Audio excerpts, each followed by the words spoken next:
Hello అండి, welcome back to ultimate రుచులు. ఈరోజు లంచ్ బాక్స్ సిరీస్ డే 4లో చాలా క్విక్గా చేసుకోగలిగే స్టఫ్డ్ ఆలూ బైట్స్. ముందుగా చపాతీ పిండి కలుపుకోవాలి. ఇక్కడ మీకు టైం సేవ్ అవ్వాలంటే ముందు రోజు నైట్ పిండి కలిపేసుకుని అది ఫ్రిడ్జ్లో స్టోర్ చేసుకుని యూస్ చేసుకోవచ్చు. నెక్స్ట్ స్టఫింగ్ కోసం ఉడికించి పెట్టుకున్న ఆలుగడ్డలను ఒక బౌల్లో తీసుకుని వీటిని మ్యాషర్తో మెదుపుకోవాలి.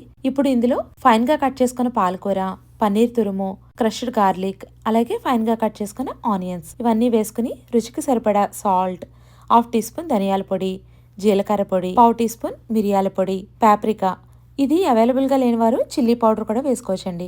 ఇవన్నీ ఒకసారి మిక్స్ చేసుకుని పక్కన పెట్టుకోండి. ఇప్పుడు చపాతీలు వత్తుకోవాలి. ఇక్కడ చపాతీలు థిన్గా ఉండేటట్లు చూసుకోండి. ముందుగా ప్రిపేర్ చేసుకున్న స్టఫింగ్ని ఈ చపాతీ పైన వేసి మొత్తం అంతా స్ప్రెడ్ చేసుకోవాలి.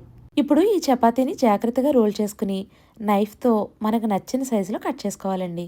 ఇలా కట్ చేసుకున్న తర్వాత జస్ట్ ఇలా నేను చూపిస్తున్న విధంగా ప్రెస్ చేస్తే సరిపోతుందండి. అన్నీ ఈ విధంగా ప్రెస్ చేసుకుని పక్కన పెట్టుకోండి. నెక్స్ట్ ఇవి ఫ్రై చేయడానికి ప్యాన్లో ఆయిల్ వేసి ఆయిల్ హీట్ అయిన తర్వాత ఫ్లేమ్ని మీడియం టు హై ఫ్లేమ్లోకి అడ్జస్ట్ చేసుకోవాలి. ఇప్పుడు ఈ స్టఫ్డ్ ఆలూ బైట్స్ని వేసుకుని 2 to 3 మినిట్స్ ఫ్రై చేసుకోవాలి. 2 మినిట్స్ ఫ్రై అయిన తర్వాత టర్న్ చేసుకుని రెండు వైపులా ఈవెన్గా ఫ్రై చేసుకుని ప్లేట్లోకి తీసుకోవాలి.